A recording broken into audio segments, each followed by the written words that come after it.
Hey all, thanks for watching. It's Peter Lanham here. I've been meaning to do this video for some time. I'm going to be looking at the Light newspaper. It's a newspaper that's popular within certain circles. It's known for these sensationalist headlines. It talks a lot about COVID conspiracies and 5G internet and the Great Reset, New World Order, lots of these kind of ideas. Hopefully you get the drift. Now, it's important because as it happens in this weekend, there's going to be a festival. At time of recording, this is the 26th of May, 2025. There's a festival called Standing in the Light, which is organised by the same people who published this newspaper, and I don't think a lot of people are aware of the content of that newspaper. There's also been a bit of a discussion as well. There's a band called Morbius Loop, who I think are, as far as I know, are headlining that festival, Standing in the Light. And there's been a lot of discussion about them playing there because of the content within this publication. As I say, the organisers of that festival are the same people who publish this newspaper. There's been all sorts of revelations within the Light newspaper, anti-Semitic content and anti-trans content, Holocaust denial, all kinds of things like that. Now, when Morbius Loop were challenged about this, when I saw on the Facebook discussion regarding the festival, their reaction to it was, it was sort of contradictory in a way, because on the one hand they'd say it's just smear campaign, that this newspaper is only being smeared by the likes of the BBC, or it's being smeared by the Guardian, mainstream news outlets, hope not hate. Now I will show a bit later how it's not. And actually, there's a lot of minor sources, a lot of non-mainstream news sources who've also called out the Light newspaper for very similar reasons. Unfortunately, with Morbius Loop saying that, in a way they contradict themselves, because on the one hand they're saying there isn't anything to see here, and when they're at the festival, when they're at the Stand in the Light, there's no sign of any right-wing ideologies, conspiracy theories, or any of the things I talked about earlier.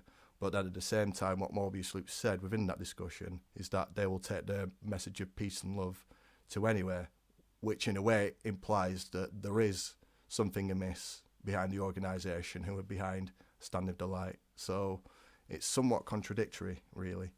But I'm going to be going through some research. I've been meaning to do this for some time. I've got other commitments in life. I've got my job, and I've got my personal life, and I've got my social life, and see my daughter and all that kinds of things, friends, I've got lots of different interests. I like doing environmental stuff, fundraising, charity. I'm doing the Waterfalls Challenge at the moment, where I've got to swim or dip in 99 different waterfalls, and hopefully raising a little bit of money for charity, for river conservation and things like that. But I finally found a little bit of time. I can actually do this video that's going to call out a lot of information that's put in the Light newspaper and showing how it is actually untruth. Even though it labels itself as a truth paper, I'll be showing how it's actually untruths within that, and contradictions, etc. Because it's important that these news sources are challenged. Now, just because it's mainstream, just because it labels itself a truth paper, or it happens to be anti-establishment, I don't think that's sufficient. I think any news source should be challenged regardless. And the Light should be no different to that. It should be scrutinised. And as mentioned earlier, there are lots of other news publications that have called out the paper. It's easy to find links online. I'll show you some of those. But I think it's important that I'm going to do this video, because I'm going to go to direct articles and respond to those in real time, which is not something often done with the other news sources I know, which have criticised the Light. They'll talk about these problems that it's got and how it's flawed, but they don't actually show actual articles and parts of the publication, which I'll be doing myself. So hope you can watch and listen and enjoy. Thanks very much. So as you can see, quite a bunch of different links here of different media sources calling out the Light, because as it's already been suggested, apparently the Light is only challenged by the likes of the BBC or, big media organisations, apparently the Guardian as well, although I don't think the Guardian is that big a media outlet, but we'll soon look into that more later on. But we've got a big list of links here. For example, you've got Glastonbury News, Glastonbury Nub News, and NUB, Glastonbury residents shining a light on the publication, spreading disinformation in their town. Also got one over here, East Anglia bylines. Have you seen the light? Spreading division and conspiracy theories. Got this one over here, Walkingham Today. Controversial newspaper being delivered unsolicited as well, to people's doors and letterboxes and shops and businesses and things like that. Just have a look down here. Local leaders accusing it of inflaming division and harassment with its false and misleading claims. You've also got one over here, CJR. In June last year, they had a story in the paper. Under the 1947 Nuremberg Code, MPs, doctors and nurses can be hanged if found guilty of medical experimentation. This is something that's been printed within the Light newspaper. If you just scroll up there, some more information there. And this is a news story talking about people who've been pretty unimpressed with receiving it unsolicited. You've got this one here, unsolicited. Newspaper posted to Barrow Homes, branded nonsense. Posted through letterboxes in Barrow. Posted to homes unsolicited, as it's again said there. If we go ahead to this one, Stevenage, on the comet.net. Stevenage upset at right-wing conspiracy theory newspaper. Residents there not happy, receiving it unsolicited yet again. Being posted through letterboxes and businesses and shops and things like that. So lots of sources besides, The Guardian and the BBC. So how can it just be a smear campaign when so many other of these smaller and locally based and independent outlets are criticising the Light newspaper? Okay, so here's a screenshot from an article from the Light newspaper. This was issue number 40 of November 2023. Green energy, anything but green. You often find in the Light newspaper, there's lots of articles like this. They're against green energy. They've got something really big against solar power, wind power, which is ironic in a sense because they should be championing that, because these types of energy aren't in the hands of the big oil and gas companies and the fossil fuel industry lobby. These are forms of energy that can be local, and the cheaper, they are cleaner, the more efficient, and the more in the hands of the local people or the local community where they could be generating energy. So it's somewhat ironic. This argument here obviously saying it's way more inefficient using green energy than using fossil fuels. It uses so many materials, etc., all that kind of stuff. And again, not really true, because if you do the real research, that isn't the case. So for example, got an article here, Think Geo Energy, also Wall Street Journal. Get rid of that if I can. And you've got this graph here where wind ranks by far ahead of all these other forms of energy, because geothermal's been touted as quite significant in terms of energy efficiency, but wind, as you can see on this graph, it's way ahead in terms of its efficiency.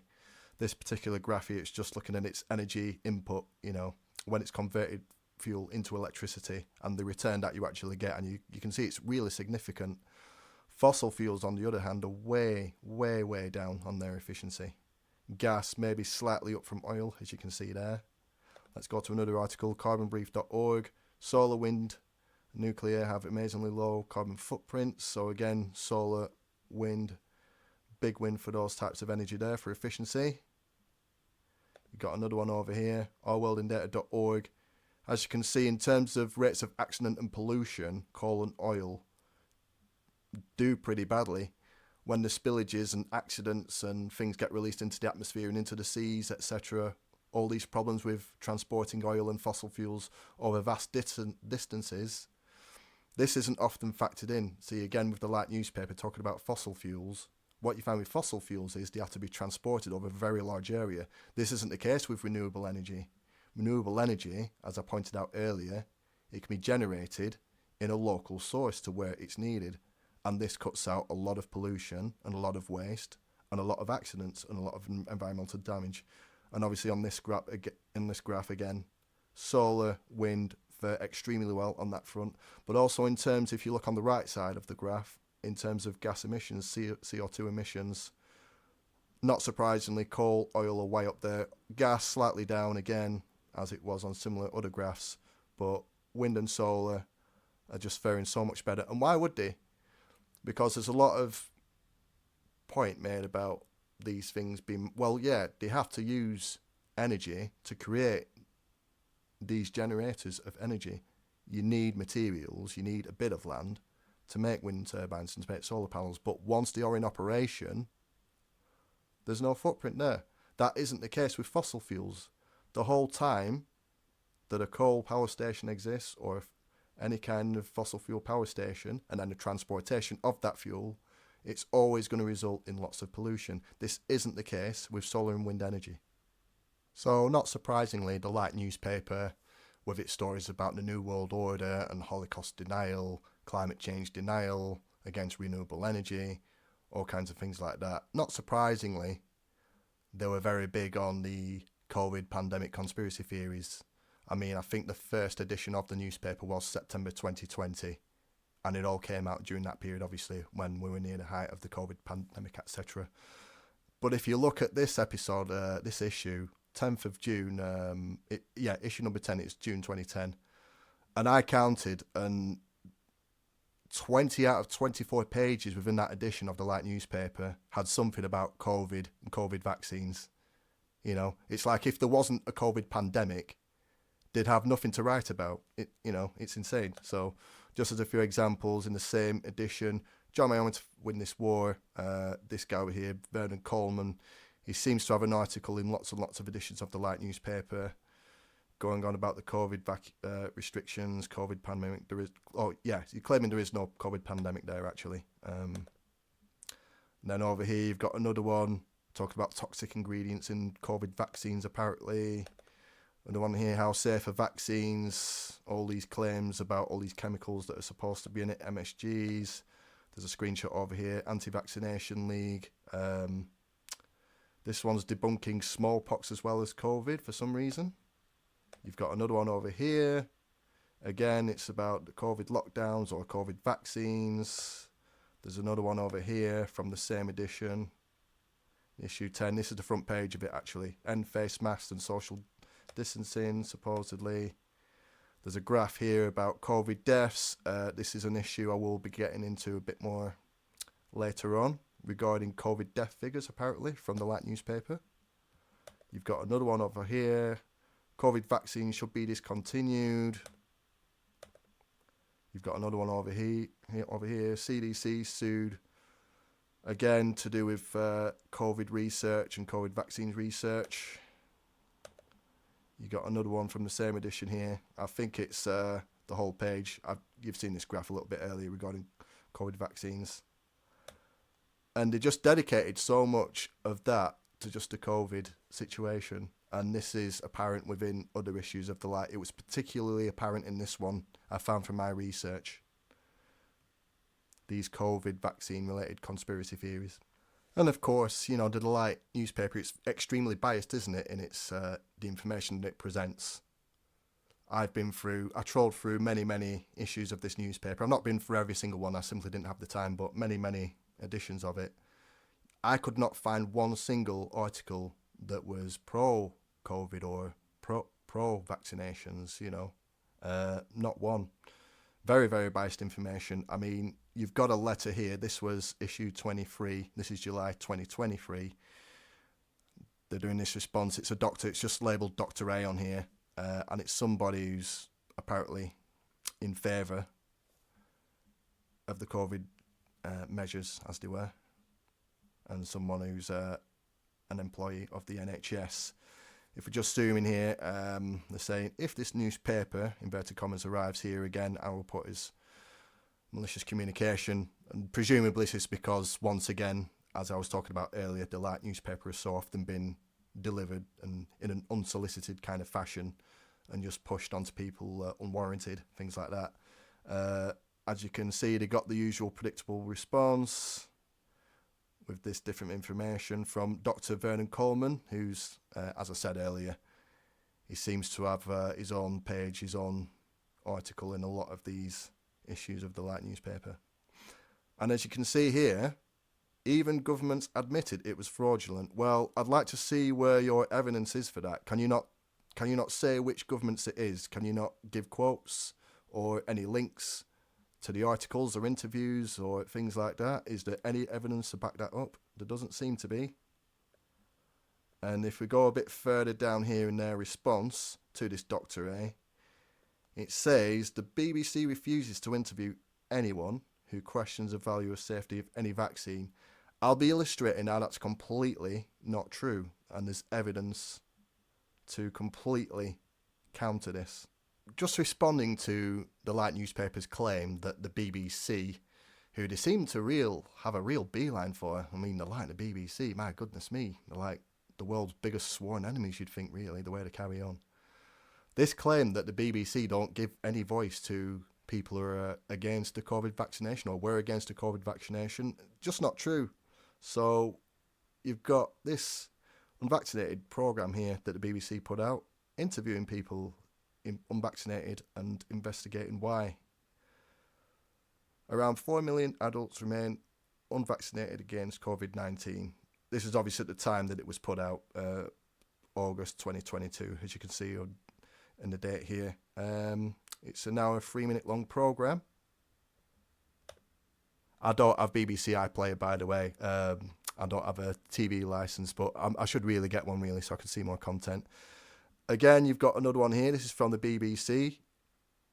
A lady called Nazarene, presumably. Nazarene believes the COVID-19 vaccine is unsafe. She gives her reasons why. That's an excerpt from Unvaccinated. This is on YouTube as well. So that's the BBC giving a voice to people who didn't have the COVID vaccine. And then, most notably, you've got Novak Djokovic. Novak Djokovic is a world-famous tennis player. He was world number one for a long time, had lots of success, Grand Slams within the sport of tennis, things like that. Now, it was quite high profile at the time of the COVID pandemic that he refused to have the vaccine for his own reasons. I mean, to my understanding, he was primarily doing it because he wasn't sure what was in the vaccine. It was more for him personally about safety in that respect, rather than to do with any kind of the conspiracy theory angle that the Light put out, where they're saying that the COVID vaccine contains microchips, or it's some kind of mass surveillance, or it's going to cause mass infertility, or it's some kind of, genetic mutation, things like that. To my understanding, they're not Novak Djokovic's reason for not having the vaccine. And as you can see here, it says he's not anti-vax. He wasn't sure about this particular vaccine, I think, for his own reasons. But it gives you some information there.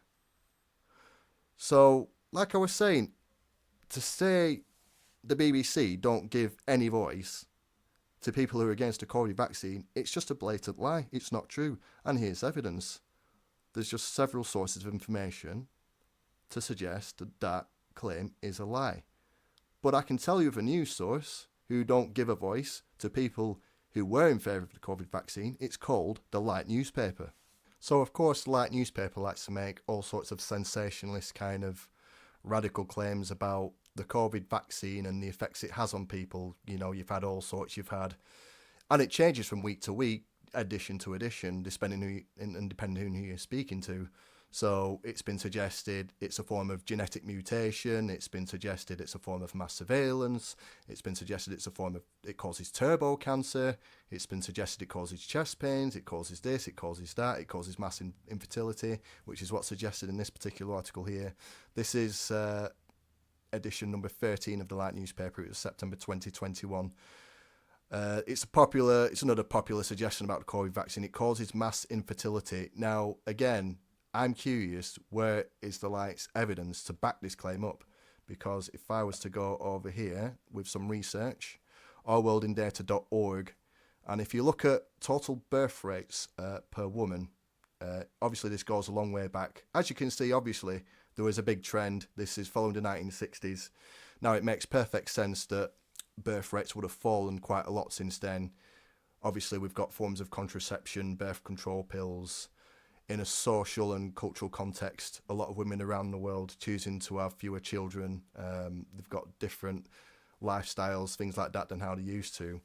You would think that when the COVID vaccine came in on this graph, there would have been a sudden drop in the birth rate. And, the statistics of birth per woman, and yet there's no sort of illustration to, prove that. So let's say if we go from 2020, now keep an eye on the world section there, it's saying 2.23 births. Okay, that was the average then. If we go to 2023, it goes down slightly to 2.25. So we've only gone down by a fraction there. I'm not very good at maths, but as you can see, 232 down to 225. It's just gone down by maybe 0.7 or 0.8. If you take the 3 years before 2020, obviously the year 2020 was significant because that's when we saw the COVID pandemic. That's when it became the thing it was, you see. If we go 3 years before that, prior to that, 2017, you've got a world average of 2.50 births per woman. Obviously, going 3 years ahead, it dropped down to 232. So isn't it interesting that if you go from 2020 to 2023, which was the timescale in which the COVID vaccine was introduced around the world and millions of people had it, yeah, the birth rate's still going down in the world, as it has been, as you can see in this graph. That's been happening for decades.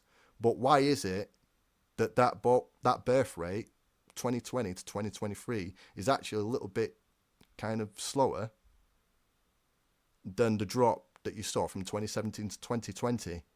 How do you explain this? If we go to another statistic over here, you've got some more world birth rate statistics. This is macrotrends.net. And you can see a trend here, and this goes up to the current year. It's currently 2025 now that I'm doing this video. You can see the percentage change in birth rates each year there, 2024 and 2023, 2022, 2021, 2020. And as you can see, obviously 2021 was when the COVID vaccine was released around the world. And yet it hardly made any difference whatsoever on the birth rate statistics. So where are the Light newspaper getting this idea from about the vaccine causing mass infertility? You can see here there was a big change, a big drop here in 1991. Look at these figures around the early 90s. I'm not sure what the reason was at that time, because I've not done the research for that, but coming back over to recent times, and 2020, 2021, 2022, when we had the COVID pandemic, we had the COVID vaccines coming out. There's no real change there, so it's just another strange kind of accusation or claim that's made by the Light newspaper. With this edition of the Light, this is issue number 8. It was April 2021. They've got an article here about a late Tanzanian president who refused COVID narrative. They have got information there that he died at 61. But as you can see, the intention with this article is to show he was rising against the COVID anti-establishment and trying to challenge the West, and he was being defiant against the establishment and all kinds of things like that. And yet, for some reason, the Light newspaper didn't give you the other information. So if we close that down there and we go here, AP News, it says Tanzania's president admits country has COVID-19 problem.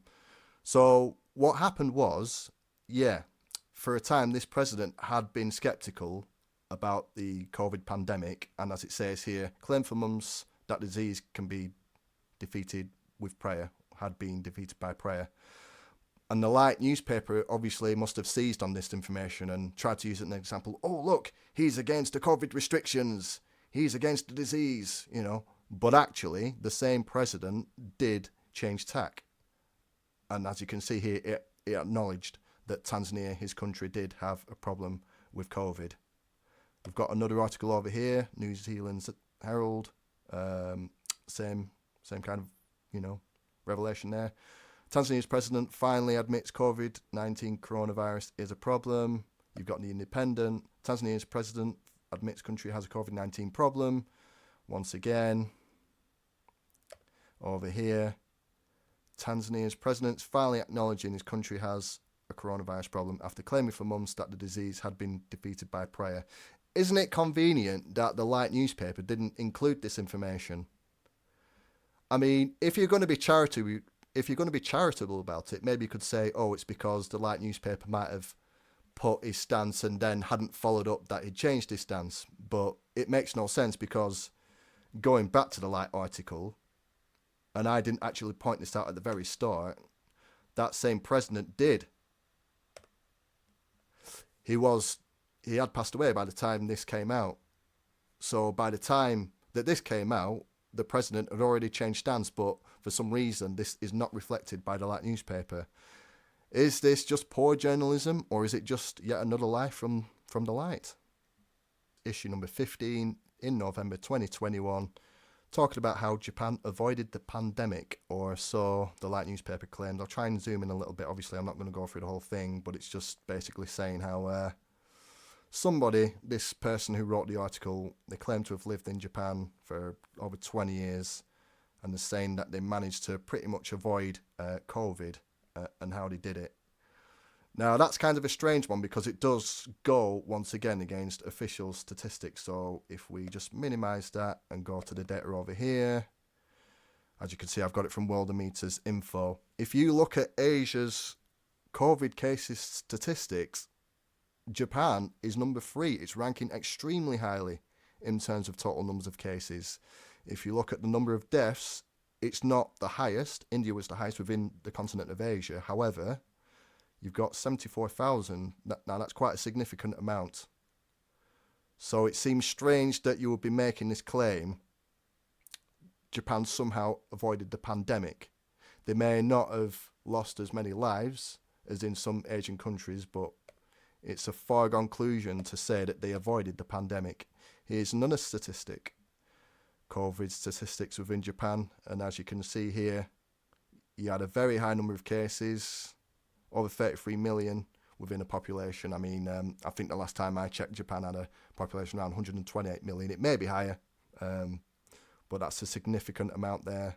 You've got a significant number of deaths, 74,000, similar to what you saw within the other graph that was shown. So this isn't from the Light newspaper per se, but I think it's fair to say that the people I was talking to here on Facebook would probably agree with a lot of the claims that are made in the Light newspaper. I think it's safe enough to assume that. And here you've got a guy saying it's all a scamdemic. It's all a scamdemic.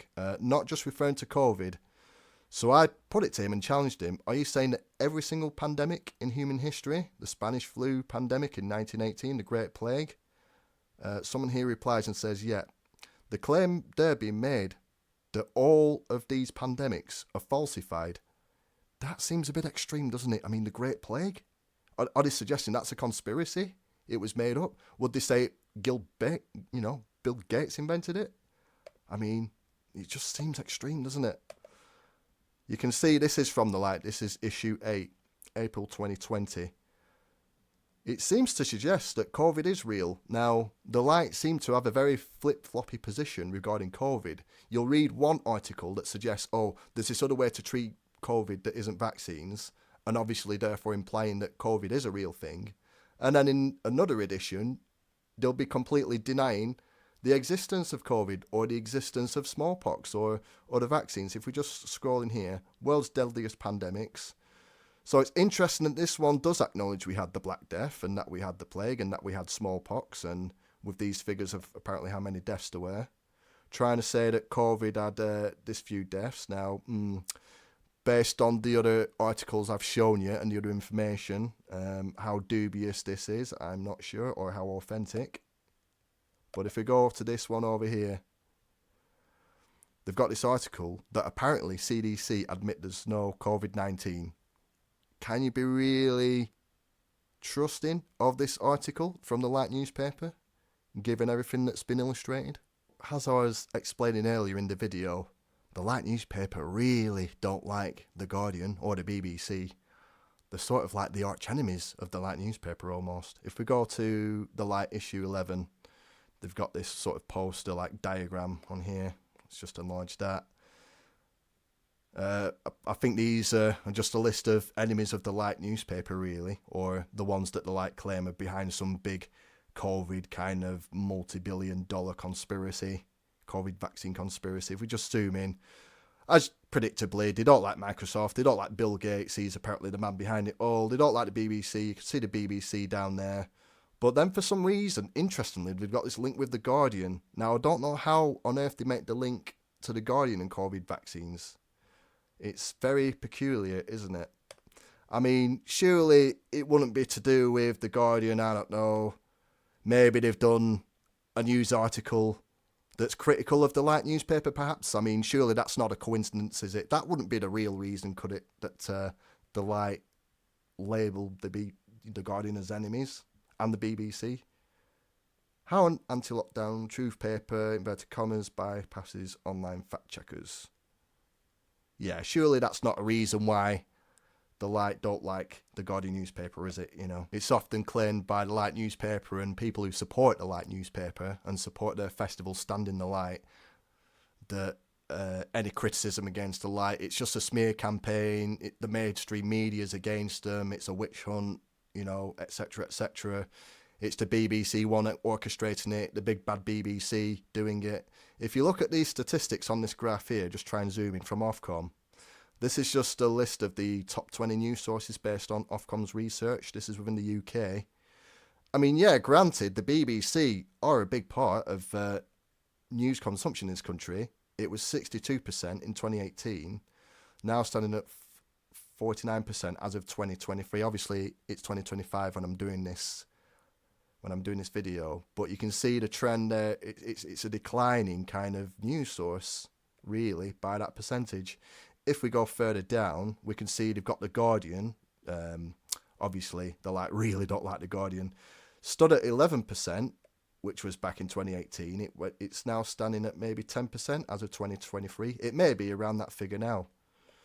So it's not like The Guardian are a really huge source of media information by any means. It's kind of quite a minority, really, isn't it?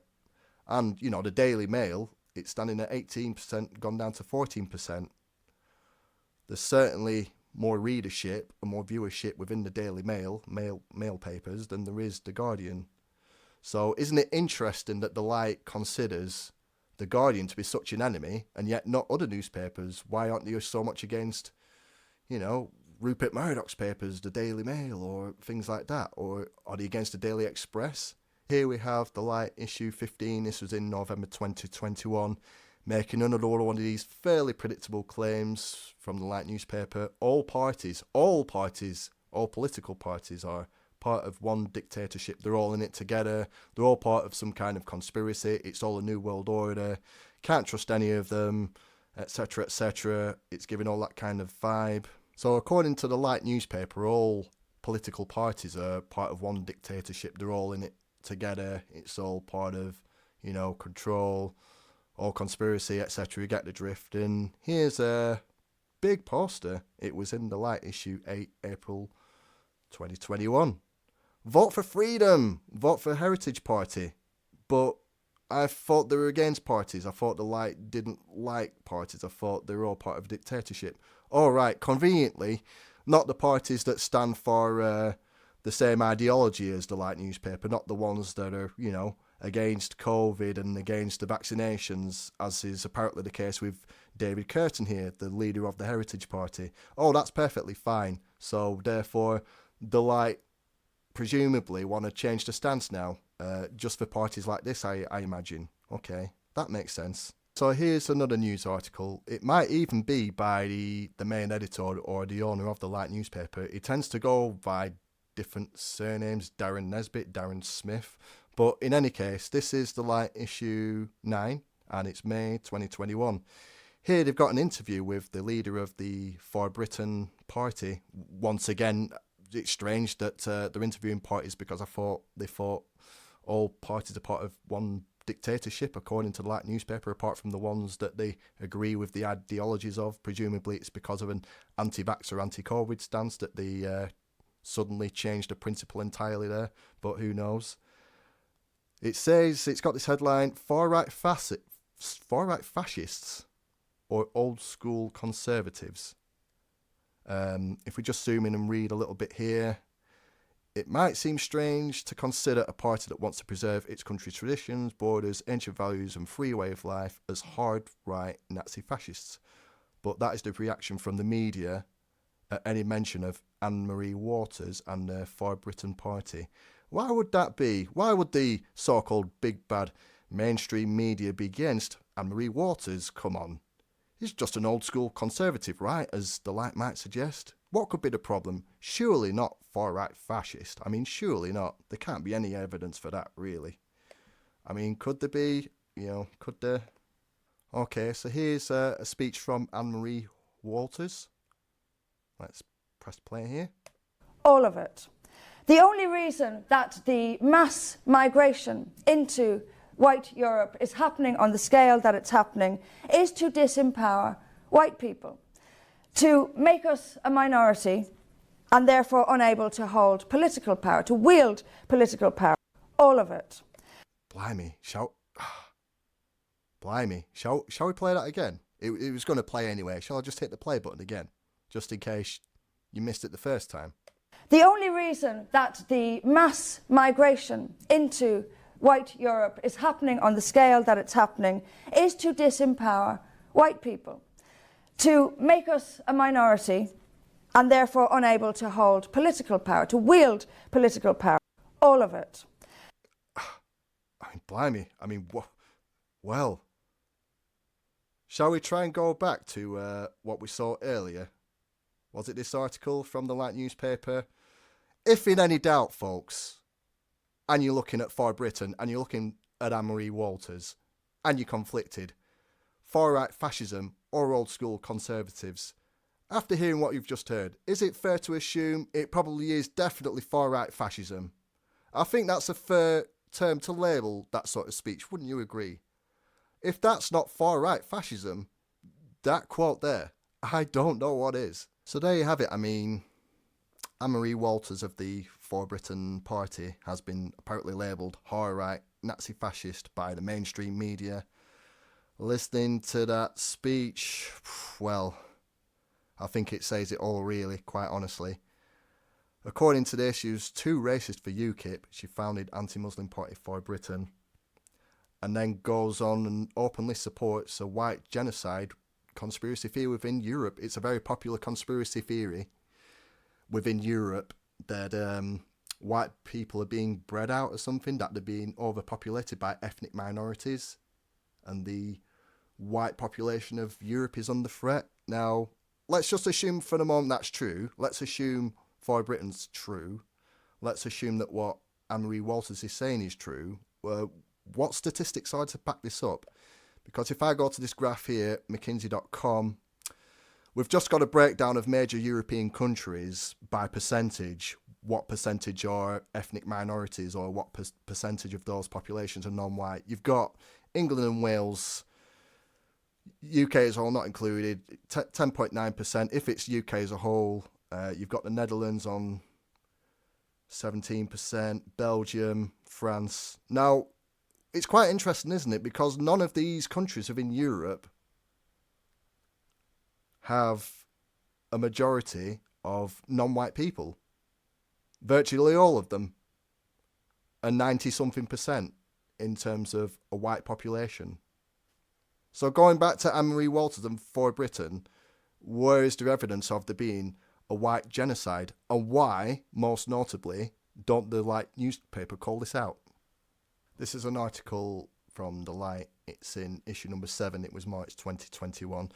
Dr. Vernon Coleman, as he's known as, he seems to have his own article in a lot of issues of this newspaper. It may well be in all of them, I don't know, but he seems to feature an awful lot. If we just go to the part of the article here with the blue that I've sort of highlighted around it, BBC believe the lies. They are paid to discriminate when they're simply stupid. If they're not, they're lying. They are malignant.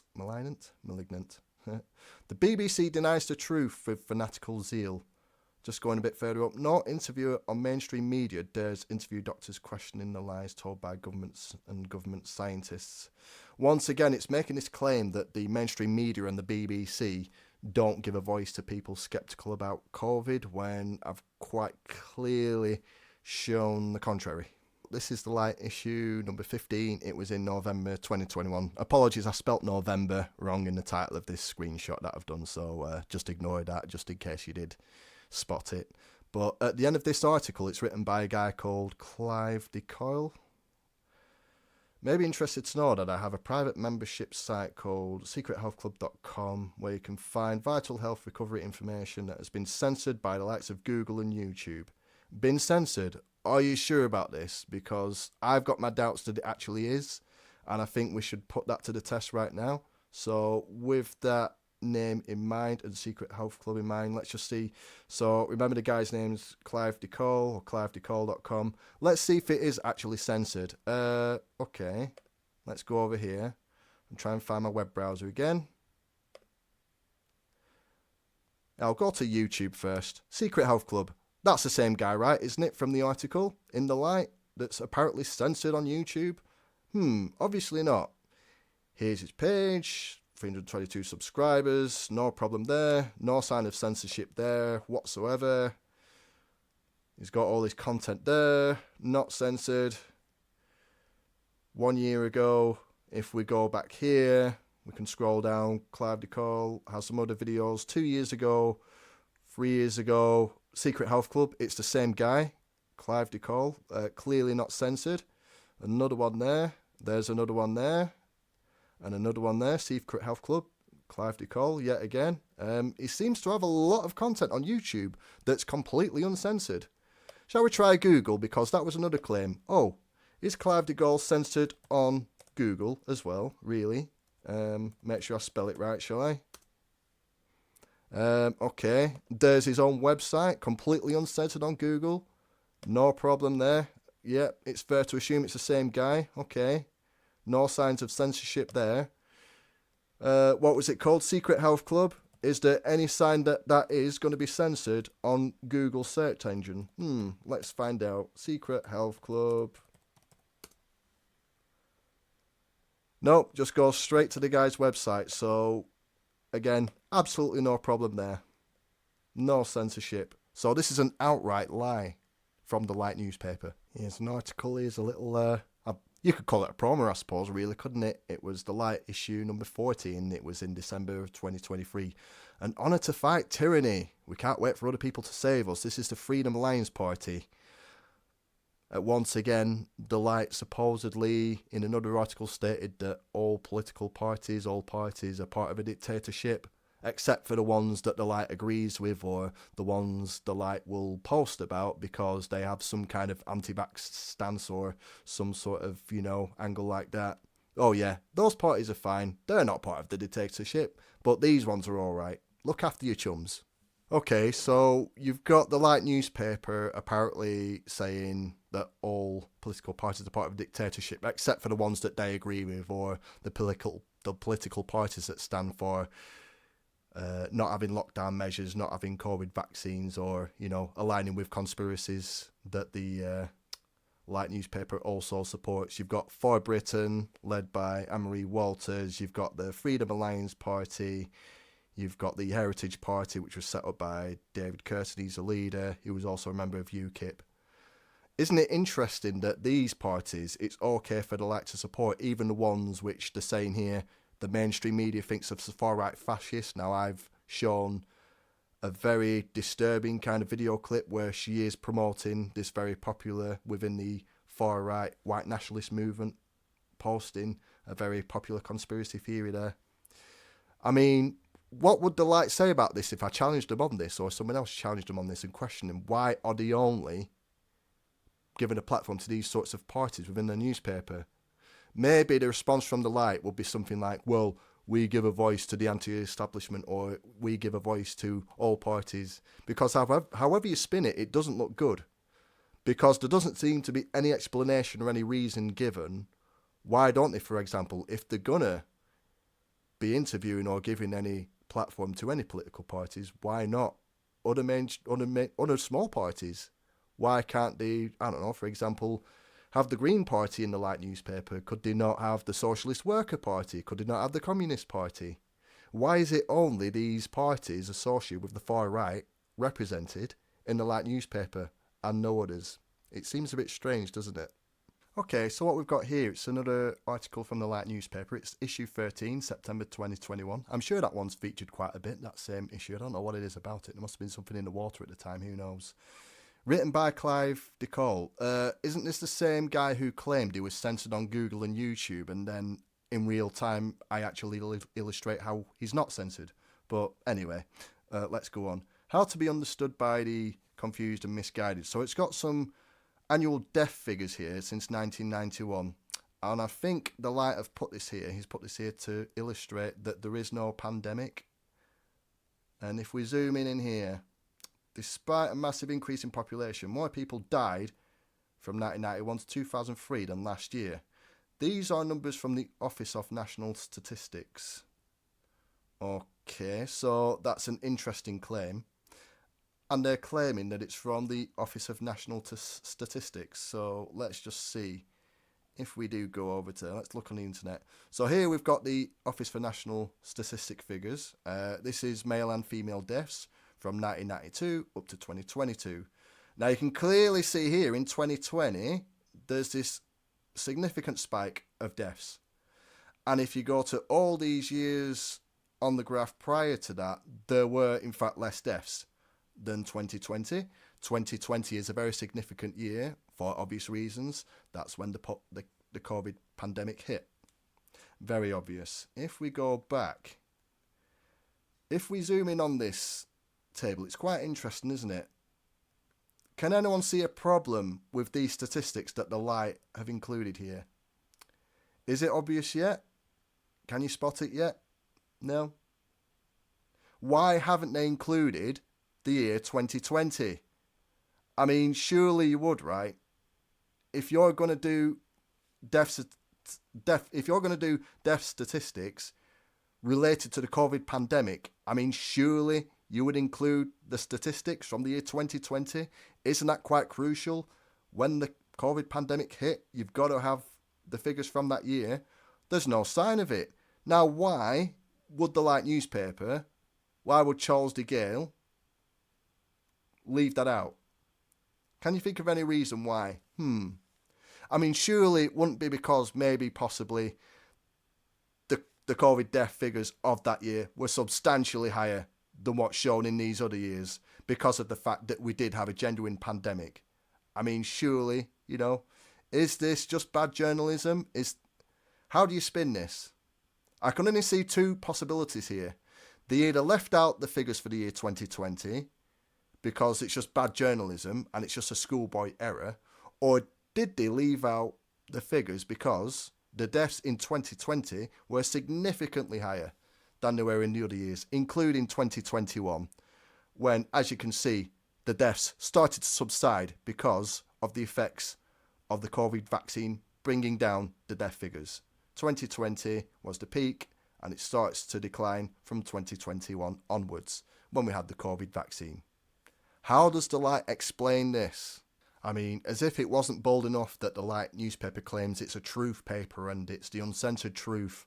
It gets even more than that. So if you look at issue 13, September 2021, apparently the Light is the only paper telling you the truth. Wow, let's zoom in on that. Really? The only paper telling you the truth. Despite all the lies that I've highlighted from the Light newspaper. I mean, if this paper's telling truth, then the moon must be green.